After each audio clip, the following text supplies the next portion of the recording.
Hello everybody, Dark Skeleton here, and very recently, last couple days, they've announced the League of Explorers set, which is going to be an adventure series where you can earn more cards, defeat some bosses and encounters. Not all of them are actually bosses. There's one that you escaped from what I saw in a YouTube video.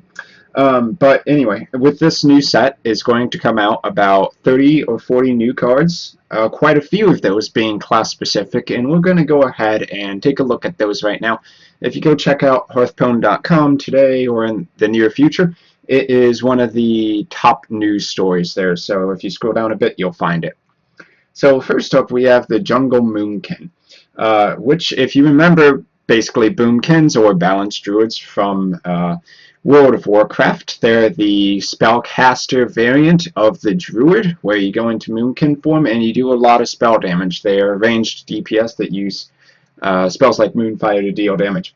So it's kind of playing into that theme. When you play the Jungle Moonkin, which is a 4-mana 4/4, you get +2 spell damage, which would be strictly better than an Ogre Magi, except that it's both players. So in some circumstances, this is going to be really good. 2 spell damage means a lot. That means if you're on turn 8, or if you've Emperor Tharzand, you can do a 6 damage to the primary target and 3 damage to all other targets swipe, which is absolutely ridiculous. That'll almost destroy any board, kind of like a Flame Strike does. And then you'll still have this 4/4 Beast on the field. The Beast part, I don't think that's really relevant. The whole concept of a Beast Druid is more about minions than it is spells. So really you're just looking at the +2 spell damage. Honestly, I don't think this card's really going to be played because the downside of giving your opponent +2 spell damage can really screw you over quite easily. If you think Millhouse Mana Storm, yeah, the stats of Millhouse is insane for a 2-mana spell. It's a 4/4 for 2 mana, but it makes all your opponent's spells free, which in some circumstances can make you instantly lose the game. And this can pretty much go the same way. So you really have to be careful about that kind of thing. Maybe if it was for a finisher, that wouldn't be too bad. You could make your Moonfires deal 3 damage for 0 mana. I don't think that's really going to be good enough, though, but hey, we'll have to see. Okay, next up, Mounted Raptor. This is much more the classic kind of Beast Druid card that you would see, where it's more minion-focused, just big, beefy minions that synergize with each other. A 3/2 Beast for 3 mana, which actually isn't that beefy for 3 mana, but it's got a piloted Shredder effect, effectively, where it summons a random 1-cost minion. So you're dropping the mana cost of piloted Shredder by 1, you're dropping the minion that comes out of it by 1, and you're dropping both of its stats by 1. But very much it plays kind of the same role. Is it as good as piloted Shredder? You know, there are a lot of really bad 1-drops, so I'm not so sure about that. But if you factor in the Beast part, I think this is a card that would definitely be pretty viable if you were specifically playing the Beast Druid. And the thing about Beast Druid is that it's not really viable right now. So I think it could see some play. Probably isn't going to be enough to push Beast Druid into being its own thing. And the last card for Druid specifically in this new adventure is the Raven Idol, which is interesting. It's kind of like tracking. You choose one, you either discover a minion or you discover a spell. Now, if you haven't heard about the discover mechanic, what it is it's very much like tracking. You're given 3 random cards that aren't from your deck. They're basically from the void. So if you discover a minion, that means you're going to be given the option of 3 random minions, or discover a spell, 3 random spells, and you choose one of those cards and you add them to your hand. One way you could compare this is to Unstable Portal, which is draw a card, reduce the mana cost, no, not draw a card, add a random minion to your hand and reduce its mana cost by 3. I don't know if this is going to be viable, though, because what makes Unstable Portal good is that you can get really big minions out for ridiculously low costs. Like, if you Unstable Portal an Archmage to Antonidas, grats, you have a 4-mana Archmage, which is stupid. Raven Idol has the advantage of giving you choice. So you can decide, A, if you want a minion or a spell, which kind of card are you lacking in your hand right now, and secondly, even when you choose that, you get to choose between 3 more cards specifically. So there's a good chance you'll be able to actually grab something pretty good off this. I'm not sure it's really going to be played much. I just don't really see where it would fit into the current Druid deck, which is Combo Druid. And it also has the downside where whatever you draw, the minion or the spell, when you combine it with the cost of playing the Raven Idol, it's going to be one more mana than it would have originally been. Um, so let's say you got like a third Ancient of Lore off of that, 8 mana Ancient of Lore. Well, that could actually be pretty good, but you're still kind of relying on RNG a bit. It's kind of like if you were drafting a card in the middle of a match.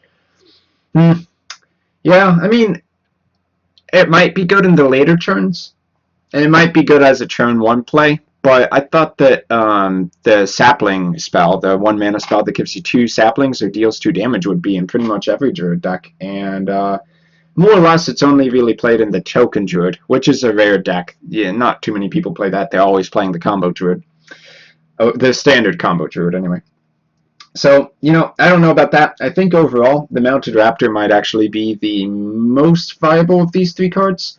But we'll have to see. The game will change, as it always does. Next up, we have Hunter. First card, Explorer's Hat. It's a spell, which gives a minion +1/+1 for 2 mana, and Death Rattle, add an Explorer's Hat to your hand. So, if the minion dies, which you could buff a minion, use it to trade, and then get Explorer's Hat back into your hand, you basically get to replay it over and over again as many times as you want. One really obvious synergy that comes to mind would be Lock and Load. You could buff a minion, trade it in, and then play Explorer's Hat again in the same turn, drawing more cards off Lock and Load. Of course, that relies on you basically getting to turn 10 to make the stupid Lock and Load combos work, and kind of iffy. Like, there are mechanics where this could be cool, but are you really going to play a Hunter to turn 10 so that you can play some silly gimmick like this? I don't think so. Might be pretty good in Arena, though, honestly. I mean, you get to the later turns, and you may not have too many cards in your hand, but you still got to fight for board control. This can help a little bit, being able to replay it over and over and over again. Okay, next up, a Desert Camel. It's a 2/4 for 3 mana, beast, of course.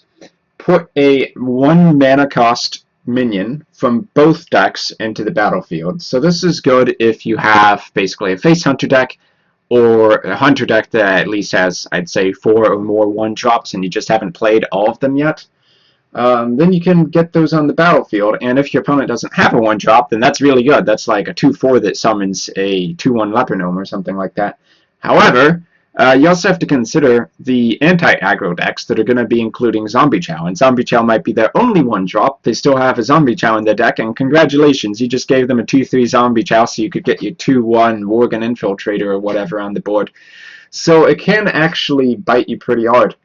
Other thing is you do have to be playing at least 4 1-drops, I think, really, to make it viable. And, the more 1-drops you put in, the more face you have to go. A 2/4 for 3 mana isn't great on its own. I don't think it's particularly good enough to really be viable. I don't think it would actually be in a face deck. It would be more like in a mid-range deck that just happens to have quite a few 1-mana minions in the deck, like Web Spinners. And then, at that point, maybe you play 1 copy, because the second one might fizzle. But if you play the first copy on like turn 3, yeah, that could be okay. But yeah, the downside of giving your opponent a Zombie Chow, that's pretty huge, especially for a Hunter deck that needs to not fall behind on board control too early. And turn 3 is pretty early to lose board control. Okay, last card, Dart Trap. So I think the idea behind this card is that face hunters really only have 1 trap, which is remotely viable for them, and that's, of course, Snake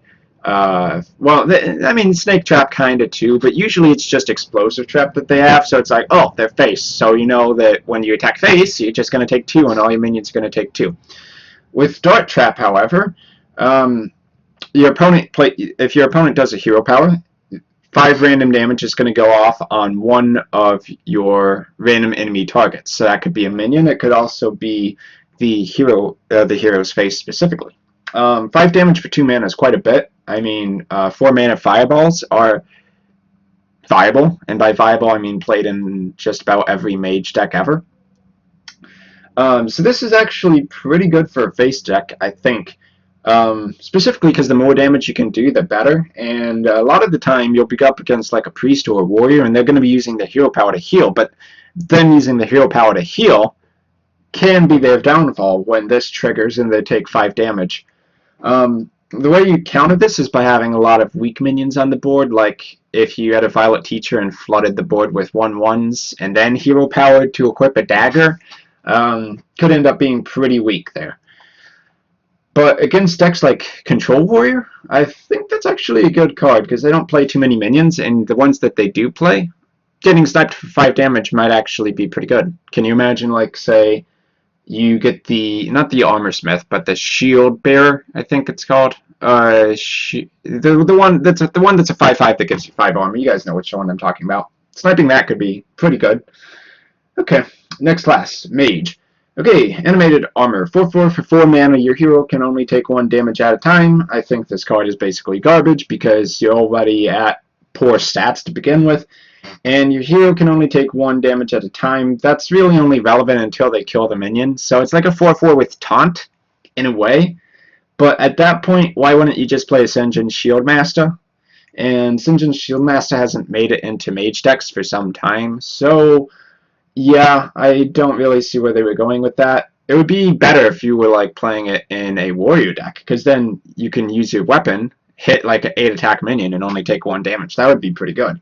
But for mages, not really seeing it. Maybe if they give mages a staff of whacking people eventually, then that'll be good. But well, by good I mean playable. But right now, it's a pointless card. I do not see its real purpose. It's just not going to be played. Ethereal Conjurer, 5 mana, 6/3, Battlecry Discover a spell, which is kind of like draw a spell, but instead of from your deck, you get to choose one of 3, as I mentioned with the Discover mechanic. I think this is actually a pretty good card for mid-range mage decks. Probably not the super aggressive tempo ones, but the kind of deck that might play Ronin in addition to Archmage Antonidas and Dr. Boom. I think that could actually be a pretty good 5-drop. Kind of compare it to Azure Drake. 6 attack, 3 health versus 4/4. Probably about even overall. And getting to choose between 1 of 3 spells. Is that better than just drawing a card and +1 spell damage? I think it's competitive at least. You could play both even, then just have a lot of card draw on your 5 slot. I think it will see some play. It's definitely a card I want to play around with my more mid-range or fatigue kind of mage decks. The 3 health is a little bit of a weakness, but they had to balance to draw a spell that you get to choose from, at least in some way. Now, one thing to note is that that spell could be from any class. It doesn't say a mage spell, so you could get like Lay on Hands, Equality, Unleash the Hounds, Execute, Shield Slam. Shield Slam, I guess if you're playing Frost Mage or something, that could be fun. But really, being able to kind of have that tracking effect and get the spell that you need when you need it, that is pretty good, actually. I think that is a better effect than just straight up drawing a card. Okay, Forgotten Torch. 3 mana, deal 3 damage, shuffle a Roaring Torch into your deck, which, if I recall, actually we can just find it down here, is 3 mana, deal 6 damage? Yes, so it's a 3 mana fireball that you put in your deck, and it initially does 3 damage. So, when I look at this, the fact you're adding extra cards to your deck, it makes it really good if you want to play a Fatigue Mage, because, hey, you know how you win the Fatigue War? Play a deck that has 35 cards in it against the deck that has 30. Being able to get that 3 mana Fireball later on is actually pretty good, too. So this could be played in a lot of different decks. Being able to just basically have more spells in your deck. At turn 3, dealing 3 damage is pretty much going to kill anything. So you turn 3, play this, and then later on you draw your 3 mana Fireball. That's not too bad. I don't think it would replace Fireball, but it could be a good spell for the 3 mana slot, I think. Kind of reminds me of Bash a bit. Like, Bash, people kind of needed to warm up for it in the Control Warrior deck, but after people realized its removal potential as a 3 mana spell, it actually became pretty staple in Control Warriors, it kind of seems like on the ladder right now. So I like this card a lot. Definitely, if you want to play the really stally kind of freeze or fatigue deck, this could be good. Having extra power in your deck to plow through, more removal for their minions, and you just run them out of stuff. or you get just enough power to actually kill your opponent. That's pretty strong. Okay, next up. Anything can happen. The 10 mana spell. I think this is actually the first 10 mana spell in the game that's playable. Summon 7 Murlocs that died this game. If you played Warcraft 3, you remember that Paladins had Resurrection, I think, which was revive 6 nearby minions, basically to full health. And that was the ultimate the Paladins had. So this is kind of like that, but it's specifically for Murlocs. So if you're going to play the Murloc Knight deck, and by Murloc Knight deck I don't mean just Murloc Knight, but all the other Murlocs in there too, maybe your Cold Lights, maybe your Old Murkai, your Murloc War Leader, etc. And you just want to overwhelm your opponents. You get to those really late stages of the game because you're fighting a control deck like a Priest or a Warrior. You're out of steam. Well, then you just play Anything Can Happen, and you get, let's say, 2 of your War Leaders back, in addition to 5 other Murlocs, and that's a lot of shit to deal with. Still kind of vulnerable to Flame Strike, but as far as one card basically putting all the power you may need to win the game, yeah, that'll pretty much do it. I think it does open up an interesting option for Murloc decks. Are Murlocs going to be viable yet? It's worth experimenting with. I probably will give it a shot at some point. I think this is a card you only put 1 of in your deck, though. One downside is Murloc tends to be kind of an aggressive deck, and that kind of implies you'd be playing Divine Favor. This is a terrible card to have with Divine Favor, because that's basically, you draw this too early, and you're guaranteed to basically get 1 less draw with Divine Favor. But maybe you swap a Divine Favor out for Blessing of Wisdom instead and rely on other kinds of card draw and fake out the idea that you have Divine Favor, but then in reality you just, I don't know, Azure Drake, Blessing of Wisdom, Cold Light Oracle for your card draw. Just a thought. Keeper of Uldaman. Kind of like a Peacekeeper, an Aldor Peacekeeper, except instead of reducing your opponent's attack to 1, you just set an opponent's health and attack to 3. So this is a 3/4 for 4 mana, which is weak stats. Primarily, this is really good as a control tool. You go up against opponents that are going to be playing 8 health cards, or the dream, I guess, would be something like Ysera. And let's say you already have 3 damage on board, or you have a True Silver Champion equipped. Basically, in combination with something else, a minion on the board, take out any minion that you want. And then you still have a 3/4 on top of that. Because the stats are weak, I think if this does get played in control decks, which I imagine it would, it might be a one-of. Kind of interesting. Like, if you were going to play a control deck, would you play BGH? Would you play BGH and Keeper of Uldaman, or would you just play Keeper of Uldaman? Kind of requires some experimenting. Is that going to be enough to push Control Paladin into a really good spot where people play it more than Secrets Paladin? I doubt it. Speaking of secrets, the next card, Sacred Trial. When your opponent has at least 3 minions and plays another, destroy it. So this is countered by your opponent realizing you have it and then playing like a 1-drop. But let's say your opponent got really strong on board control. Let's say they were playing a Druid and they have no real weak drops. They play another big guy, like, let's say a... what are they called? The 5-mana bear. Druid of the Claw. Poof, 1 mana, you destroyed a Druid of the Claw instantly, and then you have a shot at getting back on the board. Problem is, for this card to really trigger, you have to be pretty far behind, so I don't think that'll necessarily be a Secrets Paladin card. Or maybe it could, maybe it could. I was feeling maybe more like a Control Paladin secret, honestly. But then the question is, are you really going to play a Paladin deck that's not just beating down the field on its own to begin with? Like some kind of really slow control spells-based Paladin deck that happens to run 1-mana secrets? It would be a pretty weird deck list. Maybe it'll happen. It's definitely an option there for the future. But if you're playing a really slow secrets deck, a really slow Paladin deck, and you have 1 secret in the deck, I think people are going to be able to figure it out. It's like, what would a Control Paladin play when I had 3 minions on the board? Like Sacred Trial? No way, I didn't see that coming. So I think in practice, it's probably going to be kind of underwhelming. The condition is obvious. It's like they're just going to learn to check with the with a weak 4th minion. It's good when they don't have any weaker plays, though.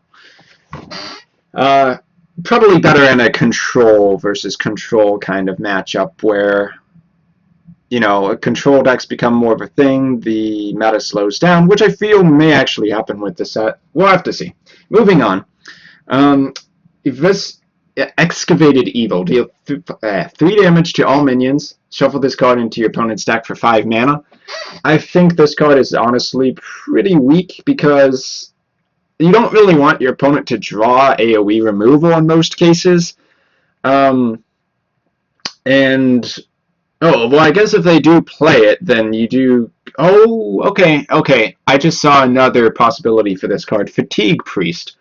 Because if they play it, this goes back in your deck, and then you can play it again to clear the field some more. I was thinking, like, okay, dealing 3 damage to all enemy minions would be good if you were playing any kind of priest.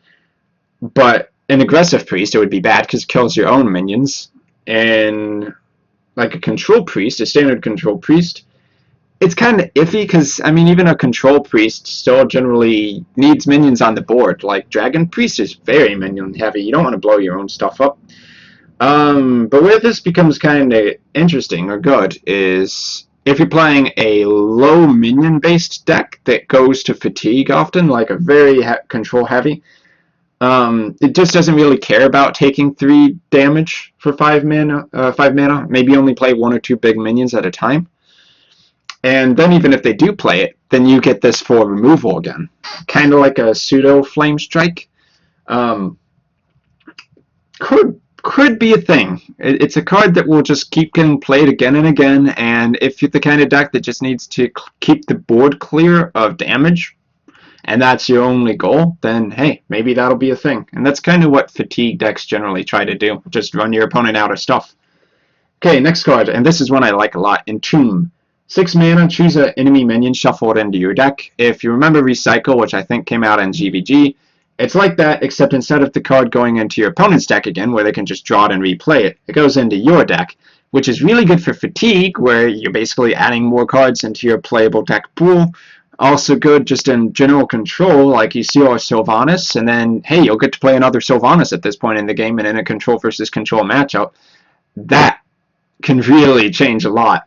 Also deals with any card, ignores the death rattle because they don't die, it just gets shuffled back into your deck. I think it'll be a one-of in control priest decks. I think 2's kind of pushing it. But yeah, it's a card I like a lot, and I'll definitely be giving it a try. Last priest card, Museum Curator. Discover a death rattle card, 1/2, 2 mana minion. Kind of serves as an alternate 2 mana spell, 2 mana minion to the Wormrust agent if you're not playing that dragon deck. The stats are really weak though, so if you're going to play Museum Curator, you got to ask yourself, how are you going to deal with the board at that point? Because most decks that are kind of control-y or fight for board early, they have things like Mad Scientist, which at least can trade into a Knife Juggler, but Museum Curator can't trade into anything but like a 1-drop. So, yeah, kind of sketchy. Maybe if you're playing Holy Fire, you'll be alright, and then turn 3, you just Holy Smite their Knife Juggler or whatever. Could be good in a Death Rattle-based deck for priests, though I don't think that's really going to be a thing again since Undertaker got nerfed. But, you know, we'll have to see. It's not terrible. The stats probably could stand to be, well, if you made it a 2/2, it might be good. As a 1/2, it's interesting, but probably not viable until someone comes up with some kind of really off-the-wall deck. But it's a card to keep an eye on. Oh, one thing to mention, though. It does have Battle Cry, so that means it happens exactly when this plays, and there's a card later on that doubles your Battle Cry effects, so they always trigger twice. Brand Bronzebeard. We'll talk about him when we get to him. Okay, rogue cards, and I like the rogue cards a lot this time around. Tome Pillager. 5/4, 4 mana, Death Rattle, add a coin to your hand. So, assuming the Death Rattle triggers, this basically becomes like a 3 mana 5/4, which is pretty dang good, kind of comparable to the Shady Dealer, but Shady Dealer relies on you being a pirate deck. This can basically be played in just about anything. the only way to really deny the free coin is for your opponent to kill the minion off with a silence. Oh, not to kill it outright, but to remove it with the silence. And if they silence your Tomb Pillager, that means they're not silencing your piloted shredders or your violet teachers or your Emperor Tharzan or whatever other minions you may have in your deck. Do you really want to silence just to prevent a coin? It's hard to say. And even if you do silence it, then the guy playing the Tomb Pillager kind of wins out anyway, because it ate a silence, plus basically trades with a 4-drop. So, pretty solid minion. One I will play with, definitely. I think it's got some viability there, especially if you're in a combo-heavy deck, which most rogue decks are. Eviscerate, SI7 Agent, or Oil, Tinkerer's Sharpsword Oil. Having an extra coin is really nice for that. Could also be good for like early sprints, or you sprint and then you have the extra coin for the 1 mana. There's just so much you can do with free coins. I think Rogue's probably one of the best decks to have a coin in. Okay, Unearthed Raptor, another solid card. 3/4, 3 mana, not a beast, it's more like a skeleton. Battle Guide, choose a friendly minion, gain a copy of its Death Rattle effects. So if you have a Death Rattle minion on the board, this becomes really good. If you don't have a Death Rattle effect on the board, it becomes pretty much what is an average 3 mana minion at this point. 3/4 is kind of baseline stats for viability, and then you gotta throw something on top of it, like it being a mech for the Spider Tanks, for the Synergy, obviously. Or the Valkyrs, where if you cast a spell on it, it gets a bonus effect. If you're going to be playing a rogue deck that has any Death Rattle minions, I think this is actually a great card, and this makes me want to try that kind of Death Rattle deck. You throw Tomb Pillager in with that, hey, suddenly your Unearthed Raptor gets you a coin, which kind of makes it a 2 mana 3/4, delayed, of course.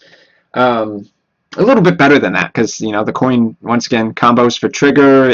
You can play whenever you need that extra mana. Pretty solid. Could start running like Sylvanas in a rogue deck. Could create a entirely new rogue archetype, but we'll have to see. Pit Snake, 1 mana, 2/1 for rogues. Destroy any minion damaged by this minion. The fact it's 1 mana kind of makes it good in a sense. It's a big threat. Basically, you can use it to hit the face for 2 damage. A lot of the more aggressive 1-drops or 2/1s. It doesn't have the Death Rattle deal 2 damage like a Leper Gnome is. You're probably running a card like this in a more mid-range or controlling rogue. At the very least, your opponent has to hero power it, which can slow your opponent down. Not really the kind of card you just want to leave lingering on the board. Something I've noticed, and I have been playing a little bit of the Patient Assassin, which is a 2 mana stealthed 1/1, basically destroy any minion damaged by this, is that having those kind of minions on the field really can deny your opponent plays if they don't have an answer to it. Worst case scenario, it slows your opponent down a bit. I think absolute worst case scenario is you're going up against another rogue where they're going to have Fan of Knives, Blade Flurry, and just daggering up to kill it, but rogues aren't exactly popular right now. Not very good against Secrets Paladin either, but it is pretty good against, say, a combo druid that happens to be playing Ancient of War. Of course, well, no, it isn't, because they'll just hero power. But, if you can actually get some value out of it, or slow your opponent down, maybe deny them some plays, forcing them to hero power, that could actually be okay. I think in many cases it's just going to force them to hero power, in which case you gain a mana over your opponent. A 1 mana minion that forces your opponent to hero power is actually kind of a big deal. We'll have to see if it gets played, though. Okay, Shaman. Every Fin is awesome, and I'll open this one up in a new tab while we're waiting. This is the other new Murloc spell.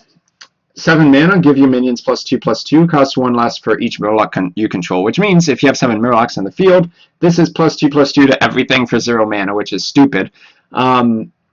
Generally, you're not going to have that many Murlocs. You might have 2 or 3, let's say 3 in good case scenarios, so that would become a 4 mana +6/6 stats. Maybe you drop some other minions before this, since, you're going to be playing this like, okay, turn 6, turn 7, so maybe you play your 4th Murloc or 4th card, and then you get +2/+2 to everything. kind of opens up that Murloc archetype a little more. I mean, they got Neptulon, they got the one that gives you extra card draw, basically the Cult Master for Murlocs. It's a decent card. I think it would be a one-off, kind of like the Paladin version. Yeah, just don't hope for too crazy of turns. I mean, if you already have 7 Murlocs on the field where you could get 14/14 of stats for 0 mana, you pretty much already won even without this card. And, you know, is it really worth playing this over Bloodlust, where you can also benefit the totems? Debatable. We'll see if it gets played. Obviously only in Murlocs. I'd say people will try it, definitely. And you know, Murloc Shaman decks have actually made it to Legend, so we'll see, we'll see. I mean, it only needs a little bit of a push to put it over the edge. Okay, so next up, Rumbling Elemental. After you play a Battlecry minion, deal 2 damage to a random enemy, 2/6 for 4 mana, which I think is kind of an underrated stat line, like the Frigid Snowball. That's actually pretty good in rogue decks, to be honest. Where it gives you +1 spell power and it has 2/6 stats. This is similar Battlecry minions, so you could be playing, let's say, Flame Juggler for extra board control, and then this triggers, gets to deal 3 damage spread between 2 potential targets. That's actually not bad. Other Battlecry minions, Shamans, do they really have that many? I think they probably have a couple. Oh, Fire Elemental, of course, Fire Elemental. Turn 4 Rumbling Elemental, turn 5 Coin Fire Elemental. That could be really strong. I mean, the fact that it has a 2/6 body is actually pretty good. You trigger this Battlecry effect once, and that's actually a solid minion. We'll have to see. May create a Battlecry Shaman archetype, especially when you combo it with Brand Bronzebeard. Although Brand Bronzebeard, I don't know if this would trigger this effect, because it says after you play a Battlecry minion, not after Battlecry minion triggers. So maybe it doesn't work exactly the same way where you know, you get to get 2 random shots off. But I mean, you could play them in the same deck anyway. If you're trying to get more benefit off your Battlecries, why not just have 2 cards that do that? Okay, Tunnel Trog. It's a 1/3 for 1 mana. When you overload, gain +1 attack per locked mana crystal. This is a lot like a Mana Worm for Shamans, because you think about Shaman spells, I think actually at least half of them have overload on them. Your Lightning Bolts to deal 3 damage, your Lightning Storms, Forked Lightning even, Stormforged Axe I think is great with this card. Basically you play the Tunnel Trog, you Stormforged Axe, use it to kill the 2-drop, and then you have a 2/3 on the field, which brings you into your next turn where you can basically hit one of their guys again, or maybe play another overload card or totem up. Seems pretty solid. I think, you know, you start adding this with cards like the Flame Shock, I believe it was called, which frees up all your overload crystals, or maybe a spell heavy deck for Shamans. And I think Tunnel Trog is actually pretty solid. The 1-drops that have 3 health but also can scale out of control, those are really, really, really scary. If you've been playing Hearthstone, you know how good Mana Worm is. I don't think this is quite as good with Mana Worm, because it has to be overload cards, which kind of are a drawback in and of themselves, as opposed to just spells in general, but pretty close to Mana Worm. And Shaman didn't really have any good 1-drops, so you want to build an aggressive Shaman deck that kind of plays like the current Mech Mage, Mech Shaman, but isn't a Mech deck? It's an option. Or hell, you could even play this in a Mech deck. Just make Cogmaster and Tunnel Trogs your 1-drops. So yeah, man, seems pretty legit to me. Good card. Okay, Reliquary Seeker. 1 mana, 1/1. Battlecry. If you have 6 other minions, gain +4/+4, which would make it into a 1 mana 5/5, which is stupid. That's a hard effect to get off. Obviously, the only deck that's really going to accomplish that is a Zoo Warlock. Which, I mean, if you're going really heavy into the board flooding mechanics, like Sea Giant, 2 copies of Implosion, Nerubian Eggs, Haunted Creepers, which are hard to move, and all of those cards are basically standard Zoo, to be honest. It's possible to get a field where you have 6 minions on there, and then you can play a 1 mana 5/5.